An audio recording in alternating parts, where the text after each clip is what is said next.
तो हेलो दोस्तों, कैसे हैं आप लोग। मैं हूं आदित्य और वेलकम टू आवर चैनल। तो दोस्तों, आज हम लोग जो व्हाट इफ के बारे में बात करने वाले हैं उसका नाम है what if Goku and Raditz both survive. दोस्तों, ये उस यूनिवर्स की कहानी है जिसमें गोकू और रैडिट्स दोनों के दोनों ही सर्वाइव कर चुके होते हैं। तो चलिए दोस्तों, चलते हैं अपने वीडियो बिना किसी टाइम को वेस्ट किए हुए। तो दोस्तों, हमारी कहानी की शुरुआत एक नॉर्मल डे से ही होती है, जहाँ पर धरती पे एक आम दिन चल रहा होता है। तभी अचानक से धरती पे एक स्पेस पॉट क्रैश लैंड करता है और उसके अंदर से कोई और नहीं बल्कि रैडिट्स ही निकलता है। दोस्तों, उसके बाद धरती पे आते ही रैडिट्स बहुत ही ज़्यादा निराश होता है, क्योंकि गोकू ने धरती को तबाह नहीं किया है और ये देख के रैडिट्स को बहुत ही ज़्यादा गुस्सा भी आ रहा होता है। उसके बाद वो गोकू को खोजने लगता है और कुछ समय के बाद वो गोकू को खोज भी लेता है। गोकू और कहीं नहीं बल्कि मास्टर रोशी के ही आइलैंड पे होता है और जैसे ही वो मास्टर रोशी के आइलैंड पे जाता है, वो पूछता है कि कैकारोट, तुम यहाँ पर क्या कर रहे हो, तुमने धरती को क्यों नहीं ख़त्म किया। तभी गोकू हैरान हो जाता है और वो पूछता है कि कैकारोट कौन है, मेरा नाम तो गोकू है। तभी वो बोलता है कि तुम्हारा सैयन नेम कैकारोट है और तुम एक सैयन हो मेरी तरह। तो गोकू बोलता है कि मुझे ये सब नहीं पता, मुझे कुछ समझ में नहीं आ रहा होता। और उसके बाद दोस्तों, जैसे कि ड्रैगन बॉल जी में थोड़े बहुत सिनेरियो चले थे, बात करने के बाद रैडिट्स गोकू पे हमला कर देता है और उसके बाद वो गोहान को लेकर चला जाता है। इस यूनिवर्स में भी यही होता है। और उसके बाद दोस्तों, पिकलो आता है और गोकू से हाथ मिलाता है और बोलता है कि धरती पर अगर कोई हमला करने आएगा तो मैं तुम्हारे साथ ज़रूर लड़ूंगा। और वो दोनों मिलकर रैडिट्स को मारने के लिए चले जाते हैं। उसके बाद दोस्तों, वो दोनों रैडिट्स के पास पहुंच जाते हैं और रैडिट्स से लड़ने लगते हैं, पर रैडिट्स उन दोनों को ही अकेले बहुत आराम से हरा रहा होता है और गोकू और पिकलो को ये समझ में नहीं आ रहा होता है कि वो रैडिट्स को कैसे हराएं। पर दोस्तों, जैसा कि ओरिजिनल सीरीज में जब वो अपने फादर और पिकलो को पिटाते हुए गोहान देखता है, तो वो एंगर में स्पेसशिप से बाहर निकल के रैडिट्स पे हमला कर देता है, जिसके वजह से उसका कवच टूट जाता है जो कि उसका आर्मर होता है। बस इस यूनिवर्स में ऐसा कुछ नहीं होता है। गोहान उस स्पेस पॉट से बाहर निकलता ही नहीं है और रैडिट्स पे हमला ही नहीं करता है।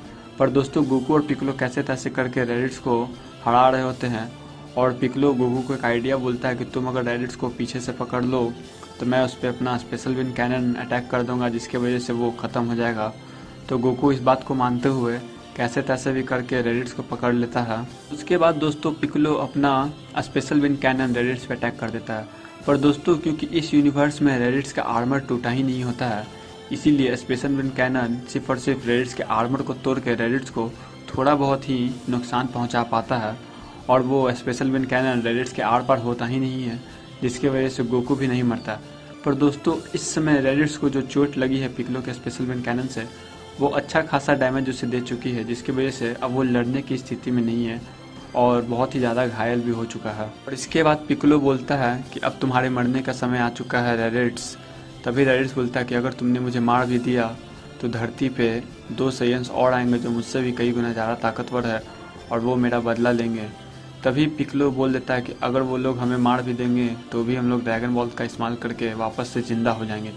ये बात वेजिटा भी सुन रहा होता है रैडिट्स के स्काउटर की वजह से, और वो रैडिट्स को बोलता है कि रैडिट्स, तुम अब इन दोनों को नहीं मारोगे, हम लोग धरती पे आ रहे हैं ड्रैगन बॉल के पीछे। और इसके बाद जैसे ही पिकलो रैडिट्स को मारने वाला होता है, तभी गोकू पिकलो को रोक देता है और बोलता है कि इसे मत मारो, ये मेरा बड़ा भाई है और तो और हर एक को दूसरा मौका मिलना चाहिए। तभी पिकलो इस बात को न मानते हुए रैडिट्स पे हमला करने लगता है और उसे मारने लगता है, पर गोकू उसे रोकता है और बोलता है कि सबको एक सेकंड चांस मिलना चाहिए पिकलो, नहीं तो आज तुम भी जिंदा नहीं होते, मैंने ही तुम्हें एक सेकंड चांस दिया था। और ये बात सुन के दोस्तों, पिकलो कहीं न कहीं गोकू से सहमत हो जाता है और वो रैडिट्स को नहीं मारता है। पर रैडिट्स उन दोनों पे हंसता और बोलता है कि तुम लोग मुझे मारो या ना मारो, सही मौका मिलते ही मैं तुम दोनों को ज़रूर मार दूंगा। पर तभी गोकू बोलता है कि ऐसा कुछ नहीं होने वाला है और उसके बाद वो रैडिट्स को उठाकर अपने घर लेके चला जाता है। और गोहान और चीची ये देख के बहुत ही ज़्यादा डर रहे होते हैं उससे, पर गोकू बोलता है कि ये मेरा बड़ा भाई है तो इससे डरो मत। और उसके बाद दोस्तों, क्योंकि रैडिट्स ने ये पहले ही बोल दिया कि धरती पे 2 सैयन्स और आने वाले जो कि उन दोनों से उससे ज़्यादा ताकतवर हैं, तो गोकू और पिकलो आपस में ट्रेनिंग करना शुरू कर देते हैं। और देखते ही देखते कुछ दिन निकल जाता है, पर क्योंकि गोकू और पिकलो के आपस में ट्रेनिंग करने से उनकी ताकत में कुछ ज़्यादा फ़र्क नहीं आता है, तो वो बुल्मा के फादर के पास जाते हैं जो कि डॉक्टर ब्रीफ होते हैं और उनसे बोलते हैं कि क्या आप हमारे लिए एक ऐसा चैम्बर बना सकते हैं जिसके अंदर ग्रेविटी मशीन हो और उसके वजह से ग्रेविटी हम लोग कितना भी चाहें तो बढ़ा सके और घटा सके। तो डॉक्टर ब्रीफ बोलते हैं कि मैं ऐसा एक रूम बना तो सकता हूँ पर मुझे कुछ टाइम लगेगा। तो गोकू बोलता है कि अब जितना हो सके उतना जल्दी बना दे, क्योंकि धरती पे एक बहुत ही बड़ा खतरा आने वाला है और हमें उससे लड़ना है। तो अब जितनी जल्दी हो सके उस ग्रेविटी चैम्बर को बना दें। दोस्तों जैसा कि गोकू और पिक्कोलो आपस में डेली ट्रेनिंग कर रहे होते हैं और रेडिट्स की भी हालत इधर ख़राब होती है, तो वो भी उन दोनों से लड़ने के लायक नहीं होता है। नहीं तो मे बी रेडिट्स अभी गोकू और पिक्कोलो से लड़ रहा होता, पर क्योंकि वेजिटा ने भी रेडिट्स को मना किया है तो वो अभी कुछ ज़्यादा करना नहीं चाहता। और इस बीच दोस्तों गोहान रेडिट्स की बहुत ही ज़्यादा देखभाल करता है और चीची भी करती है। ये देख कर रेडिट्स का मन कहीं ना कहीं बदलने लगता है कि जिन लोगों को मैं यहाँ पे मारने आया था वही लोग मेरी सेवा कर रहे हैं और मेरा ख्याल रख रहे हैं, जिसकी वजह से रेडिट्स सोचने लगता है कि वो किसका साथ दे। पर क्योंकि दोस्तों रेडिट्स बूढ़ा होता है और एक बार में तो वेजिटा भी नहीं अच्छा बना था, तो रेडिट्स ये सोच लेता है कि वो वेजिटा का ही साथ देगा। उसके बाद दोस्तों डॉक्टर ब्रीफ ग्रेविटी चैम्बर बना देते हैं और इस बीच में रेडिट्स का मन और भी बदलने लगता है गोकू और गोहान को देखकर, क्योंकि वो दोनों उसकी सेवा मतलब उसका टेक केयर बहुत ही ज़्यादा कर रहे होते हैं। और फिर जब एक दिन गोकू और पिक्कोलो आपस में ट्रेनिंग कर रहे होते हैं तभी डॉक्टर ब्रीफ वहाँ पे आते हैं और वो बोलते हैं कि मैंने ग्रेविटी रूम बना दिया है और तुम दोनों अब इसमें ट्रेनिंग कर सकते हो। तभी वहाँ पे अचानक से रेडिट्स आता है और वो बोलता है कि कैकारोट, मैं तुम्हारे साथ हूँ और मैं तुम्हारा साथ दूंगा इस लड़ाई में वेजिटा और नापा के खिलाफ। ये सुन के गोकू बहुत ही ज़्यादा खुश होता है, पर पिक्कोलो को रेडिट्स पे अभी भी विश्वास नहीं होता है। तो वो बोलता है कि हमें तुम पर विश्वास नहीं है, पर गोकू बोलता है कि हमें सब पे विश्वास रखना चाहिए पिक्कोलो, क्योंकि सेकंड चांस सबको मिलना चाहिए। उसके बाद दोस्तों ग्रेविटी रूम में सबसे पहले तो गोकू और पिक्कोलो ही जाते हैं ट्रेनिंग करने के लिए, क्योंकि रेडिट्स का हालत अभी भी उतना सही नहीं होता कि वो ट्रेनिंग करे। पर जैसा कि कुछ दिन बीतता है उसके बाद रेडिट्स ट्रेनिंग करने के लिए ग्रेविटी रूम में जाता है गोकू के साथ। पर इस बीच दोस्तों पिक्कोलो जो होता है वो गोकू को बोलता है कि हमें गोहान को भी ट्रेनिंग देनी चाहिए, क्योंकि जहाँ तक रेडिट्स ने बोला है कि वेजिटा और नापा बहुत ज़्यादा ताकतवर हैं, तो मुझे नहीं लगता कि हम तीनों का ताकत उन्हें रोकने के लिए काफ़ी होगा। और क्योंकि गोहान तुम्हारा बेटा है तो वो भी एक अच्छा फाइटर होगा। तो गोकू इस बात के लिए मान जाता है, पर दोस्तों गोहान इस बात के लिए अभी तक रेडी नहीं होता है, क्योंकि वो बहुत ही ज़्यादा डर रहा होता है लड़ाई करने से। पर दोस्तों जैसा कि गोहान ओरिजिनल सीरीज में भी ना चाहते हुए फाइटिंग करना पड़ता और उसे ट्रेनिंग लेना पड़ता पिक्कोलो से, इस सीरीज में भी कुछ ऐसा ही होता है। पर इस व्हाट इफ में दोस्तों गोहान को ट्रेनिंग पिक्कोलो की जगह रेडिट्स देता है, क्योंकि दोस्तों गोहान रेडिट्स का अपना नेफ्यू है, इसलिए वो गोहान को ट्रेन करके उसे ताकतवर बनाना चाहता है। और उससे कहीं ना कहीं गोहान से अटैचमेंट भी हो चुका होता है इतनी लंबे समय से, क्योंकि गोहान उसका बहुत लंबे समय से देखभाल कर रहा होता है। उसके बाद दोस्तों देखते ही देखते अच्छा खासा टाइम बीत जाता है और इस बीच में गोकू की पावर लेवल 10,000 से 15,000 के बीच में चली जाती है और रेडिट्स की भी पावर लेवल 8,000 से 10,000 के बीच में चली जाती है और पिक्कोलो की भी पावर लेवल दोस्तों रेडिट्स के ही आसपास होती है। पर दोस्तों इस सब के बीच में जिसकी पावर लेवल सबसे ज़्यादा बड़ी होती है वो गोहान की होती है, पर क्योंकि वो लड़ने से डरता है इसीलिए उसकी पावर लेवल से ज़्यादा कुछ फ़र्क पड़ता नहीं है। पर दोस्तों रेडिट्स उसे हमेशा ही ट्रेन करते रहता है और उसे लड़ने के लिए मोटिवेट करते रहता है। पर गोहान अभी भी लड़ने से डरता है, क्योंकि दोस्तों वो एक 4 से 5 साल का बच्चा है। इसके बाद दोस्तों वो समय आ जाता है जब धरती पे वेजिटा और नापा आते हैं और वेजिटा और नापा के आते ही दोस्तों सारे जी वॉरियर्स रेडी हो जाते हैं उन दोनों से लड़ने के लिए। और जैसे ही दोस्तों वेजिटा और नापा धरती पे आते हैं एकदम अचानक से रेडिट्स अपना साइड बदल के वेजिटा और नापा की तरफ चले जाता है और वो बोलता है कि तुम लोग बेवकूफ़ हो जो तुम लोग को लगता था कि मैं तुम्हारे साथ लड़ूंगा, वो भी वेजिटा और नापा के खिलाफ। ये देख के पिक्कोलो को बहुत ही ज़्यादा गुस्सा आता है और बाकी के सारे जी वॉरियर्स को भी, और गोकू को ये देख के बहुत ही ज़्यादा हैरान होता है और वो कुछ नहीं बोल रहा होता है। और इसी तरफ गोहान रेडिट्स से बोलता है कि अंकल आप क्यों हमारा साथ छोड़ रहे हैं। तभी रेडिट्स बोलता है कि तुम लोग बेवकूफ़ हो जो तुम लोग को लगता था कि मैं तुम्हारा साथ दूंगा। और उसके बाद दोस्तों वेजिटा बहुत ही ज़्यादा हंसता है उन सब पे और उसके बाद नापा साइबरमैन्स को बाहर निकालता। और दोस्तों जैसा कि ओरिजिनल सीरीज़ में साइबरमैन से लड़ने के लिए सबसे पहले यामचा जाता है, इस वाटिफ में भी यामचा ही होता है जो साइबरमैन से लड़ने के लिए सबसे पहले जाता है। पर जैसे ही साइबरमैन यामचा पे अटैक कर रहा होता है तभी अचानक से उस साइबरमैन के पीछे से कोई उसे अटैक करके जान से मार देता और देखते ही देखते दोस्तों सारे साइबरमैन्स एक बार में ही मर जाते हैं। दोस्तों उन साइबरमैन्स को मारने वाला दरअसल कोई और नहीं बल्कि रेडिट्स ही होता है।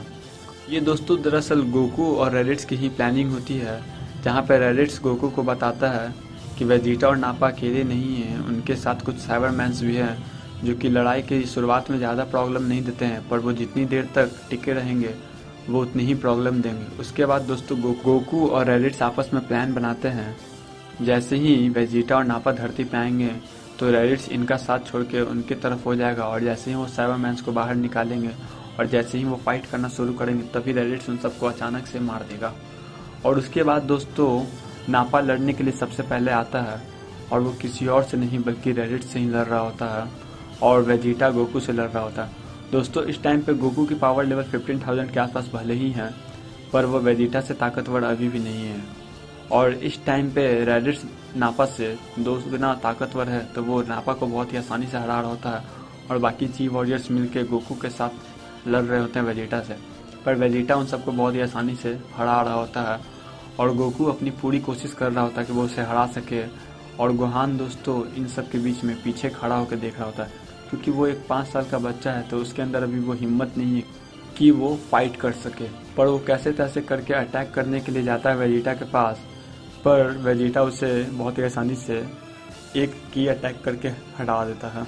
उसके बाद दोस्तों हम लोग देखते हैं कि रेडिट्स नापा को बहुत ही बुरी तरीके से मार रहा होता है, और नापा को पूरी तरह से डैमेज कर देता है और उसे बेहोश कर देता है। उसके बाद दोस्तों रेडिट्स भी इन सब के साथ आ जाता है लड़ने के लिए वेजिटा के खिलाफ, और जैसे ही रेडिट्स गोकू के साथ आता है लड़ाई करने के लिए वेजिटा से, तो वो लोग वेजिटा से एक हैंड ऊपर चले जाते हैं, और वो लोग सब कोई मिल के वेजिटा को डोमिनेट करने लगते हैं। और तभी अचानक क्रिलिन अपना एक डिस्ट्रक्टर डिस्क निकालता है और वेजिटा की तरफ फेंकता है, पर वेजिटा उसे देख लेता है और उससे बच जाता है। दरअसल दोस्तों ये प्लान भी रेडिट्स का ही था कि जैसे वो लोग वेजिटा से लड़ने लगेंगे तो कोई वेजिटा की टेल को काट देगा, और जैसे ही उसका टेल कट जाएगा तो रेडिट्स अपने ग्रीड टेप के फॉर्म में जाकर वेजिटा को हरा देगा। पर दोस्तों क्योंकि ये प्लान तो फेल हो चुका है, तो उसके बाद वेजिटा अपनी टेल का इस्तेमाल करते हुए एक ब्लड वेव निकालता है और खुद ग्रीड टेप में बन जाता है, जिसकी वजह से वो अब बाकी सारे जी वॉरियर्स पे बहुत ही ज़्यादा भारी पड़ने लगता है। पर दोस्तों क्योंकि रेडिट्स के पास भी उसका टेल है, तो वो भी एक ग्रीड टेप में बदल जाता है। पर क्योंकि वेजिटा रेडिट्स से बहुत ही ज़्यादा ताकतवर है, तो वेजिटा रेडिट्स के साथ साथ बाकी सारे जी वॉरियर्स को हरा रहा होता है। पर दोस्तों ये बर्दाश्त पिक्लो से नहीं होता है, और पिक्लो वेजिटा पे हमला करने के लिए जाता है और उस पर अटैक करने लगता है, और वेजिटा गुस्से में आके पिक्लो पे एक की अटैक करता है, जिसकी वजह से दोस्तों पिक्लो की जान चली जाती है। और ये देख के गोकू को बर्दाश्त नहीं होता है कि उसके आँख के सामने उसका दोस्त मर गया। दोस्तों ओरिजिनल सीरीज में बाकी सारे जी वॉरियर्स के मरने की वजह से गोकू इसलिए सुपर सैयन में नहीं मरा था क्योंकि वो सारे दोस्त उसके आँख के सामने नहीं मरे थे। पर क्योंकि जैसा कि फ्रीजा सागा में क्रिलिन गोकू के आँख के सामने मरता है तो वो सुपर सैयन में बदल जाता है, वैसा इस सीरीज में भी होता है। जैसे ही वेजिटा पिक्लो को जान से मारता है तो गोकू का गुस्सा फट पड़ता है और वो सुपर सैयन में बदल जाता है, और सुपर सैयन में बदलने के बाद वेजिटा ये देख के बहुत ही ज़्यादा डर जाता है और वो गोकू पे हमला करता है। पर गोकू उसके हमले से बचते हुए वेजिटा पे एक जोरदार की अटैक करता है कामेहामे वेव का, और उसके बाद वो एकदम से ही वेजिटा के पूंछ को काट देता है और वेजिटा नॉर्मल फॉर्म में आता है। और वेजिटा के नॉर्मल फॉर्म में आते ही रेडिट्स उसे मारने लगता है। और उसके बाद दोस्तों जैसे ही गोकू वेजिटा को मारने जा रहा होता है तभी वेजिटा बोलता है कि मुझे मत मारो काकारोट, मैं तुम्हारे दोस्त को बचा सकता हूँ। तभी गोकू बोलता है कि अब वो नहीं बच सकता है क्योंकि इस दुनिया का ड्रैगन बॉल इसी वजह से काम करता था क्योंकि वो पिक्लो से कनेक्टेड था। अब क्योंकि पिक्लो मर चुका है तो हम लोग उसे रिवाइव नहीं कर सकते हैं, और क्योंकि तुमने उसे मारा है तो मैं तुम्हें जिंदा नहीं छोड़ूंगा।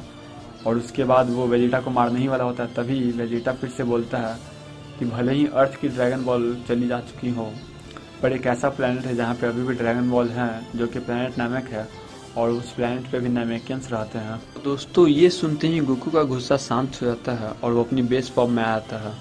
पर दोस्तों आज का हमारा पार्ट 1 यहीं पे ख़त्म होता है, what if Goku and रेडिट्स both survive. तो दोस्तों मिलते हैं अपनी नेक्स्ट वीडियो में, और अगर आप लोगों ने वीडियो को यहाँ तक देखा है तो मेरे इस वीडियो को लाइक भी करिएगा और सब्सक्राइब कर दीजिए इस चैनल को, ताकि मैं आप लोग के लिए ऐसी ही और वीडियोज़ लाता रहूँ। तो मिलते हैं दोस्तों अपनी नेक्स्ट वीडियो में।